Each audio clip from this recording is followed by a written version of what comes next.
আসসালামু আলাইকুম ওয়া রাহমাতুল্লাহ। ইসলামিক একাডেমির সকল দর্শকদের আন্তরিক অভিনন্দন ও শুভেচ্ছা জানিয়ে শুরু করছি আমার আজকের আলোচনা। পৃথিবীতে প্রায় সকল মানুষের দুটি কমন চাওয়া, এক হচ্ছে কেউ চায় না যে সে মারা যাক এবং আরেকটি হচ্ছে যে কেউ চায় না সে দরিদ্র থাক। সকলেই চায় সে দীর্ঘদিন বেঁচে থাক বা তার আয়ু দীর্ঘ হোক এবং সকলেই চায় সে দুনিয়াতে সচ্ছলভাবে চলাফেরা করুক, দারিদ্রতা যেন তাকে না ঘিরে নেয়। কিন্তু দারিদ্রতা না আসার জন্য এবং সচ্ছলতা থাকার জন্য এবং আমার হায়াতকে বৃদ্ধি করার জন্য এমন কি কোনো আমল আছে বা রাসূলুল্লাহ সাল্লাল্লাহু আলাইহি সাল্লাম তার জীবদ্দশায় আমাদেরকে কি এমন কোনো কিছু শিখিয়ে দিয়েছেন যার মাধ্যমে আমাদের হায়াত বৃদ্ধি পাবে এবং সেই সাথে আমার রিজিকের কমতিও থাকবে না বা রিজিকের মধ্যেও বরকত হবে। হ্যাঁ, রাসূলুল্লাহ সাল্লাল্লাহু আলাইহি সাল্লামের একটি হাদিস যা বুখারী এবং মুসলিমের মধ্যে বর্ণনা, এই হাদিসে পাওয়া যায় এমন একটি আমল যে আমলের মাধ্যমে আল্লাহ রাব্বুল আলামিন বান্দার হায়াতকে বৃদ্ধি করবেন, সেই সাথে তার রিজিকের মধ্যেও বরকত দান করবে। তাহলে চলুন কথা না বাড়িয়ে জানা যাক এবং সেই হাদিস নিয়ে একটু আলোচনা করা যাক। কি সেই আমল যে আমলের মাধ্যমে আল্লাহ রাব্বুল আলামিন আমার হায়াত এবং রিজিক উভয়টাকে বৃদ্ধি করে দিবে। আমার হায়াত কিভাবে বৃদ্ধি হবে এ সম্পর্কে রাসূলুল্লাহ সাল্লাল্লাহু আলাইহি সাল্লাম হাদিসে পাকের মধ্যে বলেছেন এবং এই হাদিসটি বুখারী শরীফের মধ্যে বর্ণনা করা হয়। রাসূলুল্লাহ সাল্লাল্লাহু আলাইহি সাল্লাম বললেন, মান সাররাহু আইয়ুবসাতা লাহু ফি রিজকিহি আও ইউনসা লাহু ফি আথারিহি ফালইয়াসিল রাহিমা। অর্থাৎ যে ব্যক্তি চায় যে তার হায়াত বৃদ্ধি হোক এবং তার রিজিকের মধ্যে বরকত হোক, তাহলে সে যেন তার আত্মীয়দের সঙ্গে সম্পর্ক ছিন্ন না করে বা তাদের সঙ্গে সুসম্পর্ক রাখে। তাহলে কারো হায়াত বৃদ্ধি হওয়া এবং কারো রিজিকের মধ্যে বৃদ্ধি হওয়ার জন্য শর্ত হলো যে আত্মীয়দের সঙ্গে সম্পর্ক ঠিক রাখা। হাদিসের বাক্যে যেটি বলা হয় সেটা হচ্ছে ফালিয়াসিল রহিমা, শেষে আছে রহিমা। রহিমা শব্দের অর্থ হচ্ছে যে রেহেম। রেহেম থেকে বোঝা যায় ওই সমস্ত আত্মীয়, যে সমস্ত আত্মীয় মানুষ তার পিতা এবং মাতার কাছ থেকে পেয়ে থাকে অথবা বাবা মার কাছ থেকে পেয়ে থাকে, এই সমস্ত আত্মীয়দেরকে বলা হয় রেহেম। রেহেমের সম্পর্কীয় আত্মীয়। এই রহেম সম্পর্কীয় আত্মীয়দের সঙ্গে আমাদের আত্মীয়তার সম্পর্ককে ঠিক রাখা। এখন আমাদের সমাজে প্রচলিত সমাজ ব্যবস্থায় দেখা যায় যে বিয়ে শাদীর পর সচরাচর সন্তানেরা বউয়ের কথায় অথবা শ্বশুর বাড়ির প্ররোচনায় তারা নিজের যে সমস্ত আত্মীয় স্বজন রয়েছে বা রেহেম সম্পর্কিত মা বাবা থেকে পাওয়া যে সমস্ত আত্মীয় ভাই বোন ইত্যাদিদের সঙ্গে তাদের সম্পর্ক ছিন্ন হয়ে যায়, তারা আলাদা হয়ে যায়।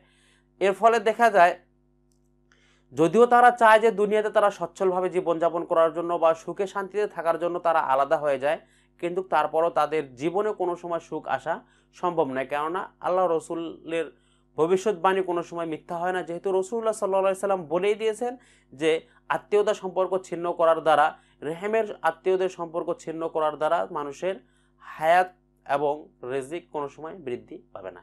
মহিলাদের ক্ষেত্রে বিশেষ করে যে সমস্ত নবদম্পতি বা যে সমস্ত মহিলারা তাদের কন্যাদের সংসারের মধ্যে হস্তক্ষেপ করেন, তাদের কাছে এতটুকুই অনুরোধ থাকবে, দয়া করে আপনি আপনার কন্যাকে এমন কোনো প্ররোচনা বা এমন কোনো বুদ্ধি দিবেন না যার ফলে সে কুমন্ত্রণা প্রদান করে তার স্বামীকে তার বাবা মা এবং ভাই বোনদের কাছ থেকে আলাদা করে নেয়। যদি এই কাজ করে, প্রথমত এর দ্বারা তার আত্মীয়দের কোনো ক্ষতিগ্রস্ত হবে না, বরং এর মাধ্যমে যথাযথ ক্ষতি আপনার এবং আপনার কন্যার হবে।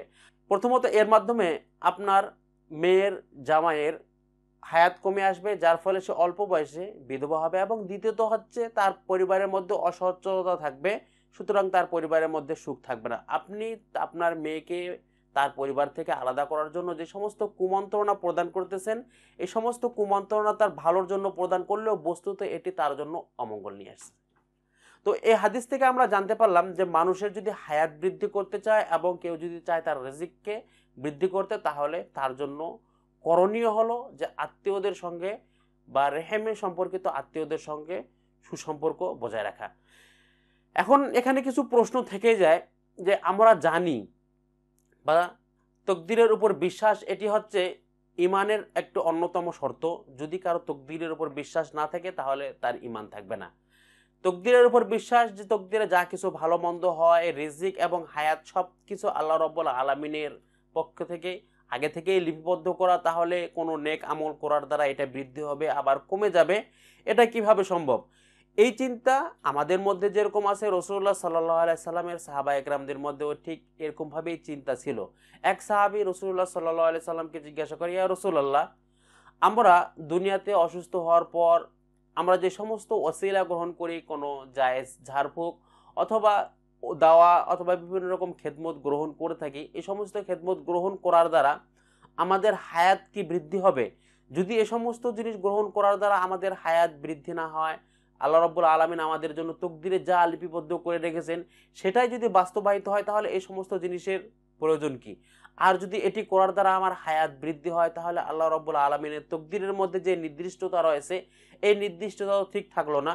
তাহলে এই দুইটি সংঘর্ষ, এ বিষয়ের উত্তরে রাসূলুল্লাহ সাল্লাল্লাহু আলাইহি সাল্লাম হাদিসে পাকের মধ্যে বর্ণনা করেন, এবং এর যে উত্তর, এই উত্তর তিরমিজি শরীফের বর্ণনায় পাওয়া যায়। তিরমিজি শরীফের মধ্যে বলা হয়েছে হিয়া মিন কদরিল্লাহ, অর্থাৎ রাসূলুল্লাহ সাল্লাল্লাহু আলাইহি সাল্লাম বলেছেন হিয়া মিন কদরিল্লাহ, যে এটাও হচ্ছে আল্লাহ রাব্বুল আলামিনের তাকদীরের মধ্যে অন্তর্ভুক্ত। এই জিনিসটি আমরা আরো ক্লিয়ার ভাবে বুঝতে পারি মজমুউল ফতোয়ায় ইবনে তাইমিয়া রাহিমাহুল্লাহর একটা বিশ্লেষণ থেকে। এই হাদিসের বিশ্লেষণে তিনি যা বলেন, তিনি সেখানে বলেন যে মানুষের যে সমস্ত তকদির দুই প্রকার, এক হচ্ছে তকদিরে মুবরাম, আরেকটি হচ্ছে তকদিরে গয়রে মুবরাম।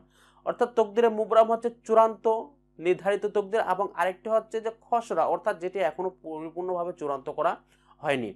মানুষ যখন মাতৃগর্ভে আসে, তার বয়স যখন 4 মাস থাকে, এই 4 মাস বয়সে একজন ফেরেশতা তার কাছে আসে, আসার পর মাতৃগর্ভে আসার পর তার মধ্যে রূহ ফুৎকার করে। রূহ ফুৎকার করার পর আল্লাহ রাব্বুল আলামিন তাকে নির্দেশ করে যে তার হায়াত এবং তার রিজিককে যতটুকু নির্ধারণ করে দেন, বা তার হায়াত এবং রিজিককে যতটুকু সীমাবদ্ধতা দিয়ে দেন এতটুকু লিপিবদ্ধ করার জন্য। যেমন ধরুন, কোনো ব্যক্তির হায়াত 60 বছর, আল্লাহ রাব্বুল আলামিন তাকে বলে তার লেখো তার হায়াত 60 বছর, এবং এর মধ্যে তার যে সমস্ত রিজিক আছে এই সমস্ত রিজিকও লিপিবদ্ধ করা। এই হলো তকদিরে মুবরাম।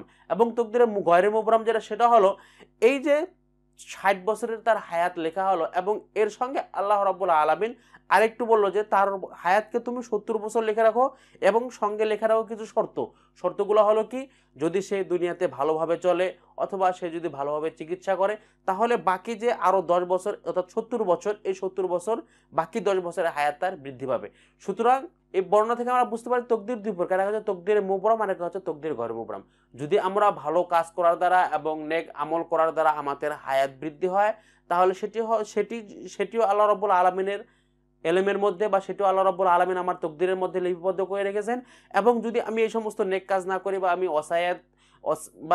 আমি অসায়ের গ্রহণ না করি, অথবা আমি সুস্থতার জন্য যদি কোনো রকমের চেষ্টা বা ঝাড়ফুঁক ইত্যাদি যদি গ্রহণ না করি, অথবা ওষুধ না নেই, তাহলে এই ক্ষেত্রে আমার হায়াত কতটুকু হবে, এবং আমার ভালো কাজ করার দ্বারা আমার রিজিক কতটুকু বৃদ্ধি হবে, এবং খারাপ কাজ দ্বারা আমার এই 60 বছরের যে জিন্দেগি এতটুকুর মধ্যে আমার রিজিকের মধ্যে কতটুকু কমতি হবে। অর্থাৎ এই পুরো জিনিসটা আল্লাহ রাব্বুল আলামিন আমাদের তকদিরের জন্য নিযুক্ত করে রেখেছেন। সুতরাং এখানে একটি হচ্ছে যে চূড়ান্ত, এটি হচ্ছে চূড়ান্তটা, এটি ফেরেশতারাও জানে। মানুষের পক্ষে আসলে আমরা চূড়ান্ত এবং খসড়া দুইটার কোনোটাই জানে না, কিন্তু ফেরেশতাদের এলেমের কাছে বা ফেরেশতারা এতটুকুই জানে যে মানুষের চূড়ান্ত হায়াত কতটুকু। কিন্তু যেটা গয়রে মুবরাম, অর্থাৎ তার হায়াতকে আল্লাহ রাব্বুল আলামিন কতটুকু বৃদ্ধি করবেন, এতটুকু আল্লাহ রাব্বুল আলামিনের এলমের মধ্যেই নির্ধারিত। আমরা এতটুকুও জানি না, এবং এই খবরটুকু ফেরেশতারাও জানে না।